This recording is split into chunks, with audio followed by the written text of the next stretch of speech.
नमस्कार। देश की तमाम फटाफट खबरों में आपका स्वागत है। खबरों के लिए आपसे निवेदन कि यदि आपने हमारे चैनल को सब्सक्राइब नहीं किया तो कृपया करके आपके अपने चैनल को सब्सक्राइब करना ना भूलें। तो बढ़ते हैं आज की बड़ी खबर की ओर, जो प्रधानमंत्री नरेंद्र मोदी के बयान से आ रही है। यहाँ प्रधानमंत्री नरेंद्र मोदी ने कहा कि मैंने कभी हिंदू मुस्लिम की राजनीति नहीं की।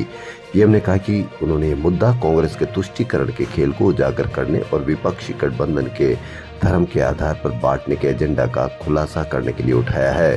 पीएम मोदी ने कांग्रेस पर आरोप लगाया कि वह सत्ता में रहते हुए अल्पसंख्यकों के लिए बजट का 15% हिस्सा खर्च करना चाहती थी। इस बयान के बाद ही दिन में ही 15% हिस्सा खर्च करना चाहती है। पीएम ने नासिक में कहा कि धार्मिक आधार पर बजट बांटना खतरनाक था।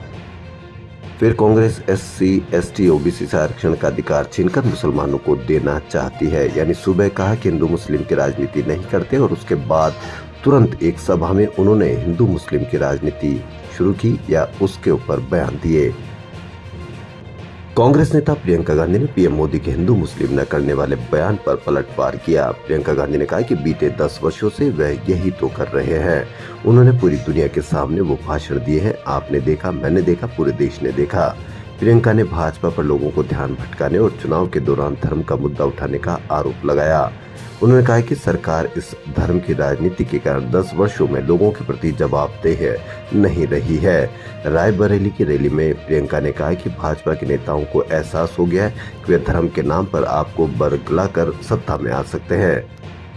इस तरह से प्रधानमंत्री नरेंद्र मोदी के हिंदू मुस्लिम न करने वाले बयान पर प्रियंका गांधी ने बड़ा पलटवार किया। दिल्ली के सीएम अरविंद केजरीवाल धुआंधार तरीके से चुनाव प्रचार में जुटे हुए हैं। बुधवार को चांदनी चौक के मॉडल टाउन में केजरीवाल ने रोड शो निकाला। इस दौरान भारी भीड़ रही। इस दौरान उन्होंने कहा कि दिल्ली की जनता इस बार भाजपा की तानाशाही को करारा जवाब देगी। इस दौरान दिल्ली सीएम ने नारा दिया, जो करे केजरीवाल को प्यार, वो करे मोदी को इनकार। दिल्ली सीएम ने कहा कि 16 मार्च को चुनाव की घोषणा हुई, 21 मार्च को मुझे जेल में डाल दिया गया।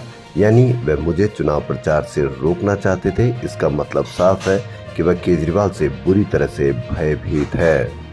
वहीं कांग्रेस ने एक बड़ा फिर मास्टर स्ट्रोक खेल दिया है। कांग्रेस अध्यक्ष मल्लिकार्जुन खड़गे ने बुधवार को घोषणा की कि अगर इंडिया गठबंधन की सरकार बनी तो मुफ्त राशन की मात्रा दोगुनी कर देंगे। यानी हम गरीबों को 10 किलो राशन देंगे, जो पहले 5 किलो दिया जाता है।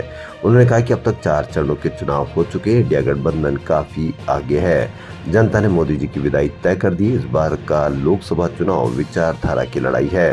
वहीं सपा नेता अखिलेश यादव ने कहा कि हम आश्वस्त कर रहे हैं कि राशन बढ़ाने के अलावा हम आटे के साथ मुफ्त मोबाइल डेटा देने पर भी काम कर रहे हैं। सुप्रीम कोर्ट ने न्यूज क्लिक के संस्थापक संपादक प्रबीर पुरकायस्थ को बड़ी राहत दी है। जस्टिस BR गवई व जस्टिस संदीप मेहता की बेंच ने बुधवार को आतंकवाद रोधी कानून UAPA में पुरकायस्थ की गिरफ्तारी को अवैध करार देते हुए उनकी रिहाई के आदेश दिए। बेंच ने कहा कि दिल्ली पुलिस ने पुरकायस्थ की गिरफ्तारी के बाद उन्हें या उनके वकील को लिखित में सूचित किए बिना मजिस्ट्रेट के सामने पेश करने में जल्दबाजी क्यों बरती। कोर्ट ने कहा कि हम तो पुरकायस्थ को आज ही बिना जमानती बॉन्ड के रिहा कर देते, लेकिन जब चार्जशीट दाखिल हो चुके हैं, इसलिए हम निचली कोर्ट की संतुष्टि के लिए बॉन्ड जमा करने की अनिवार्यता रख रहे हैं। पुरकायस्थ 3 अक्टूबर 2023 को कथित रूप से चीन से फंड लेने के आरोप में गिरफ्तार हुए थे। यानी कि पुरकायस्थ की गिरफ्तारी को अवैध करार देते हुए उनकी रिहाई के आदेश दिए। खबरों में फिलहाल इतना ही। यदि आपको हमारा चैनल पसंद आए तो लाइक, सब्सक्राइब और शेयर अवश्य करें। धन्यवाद।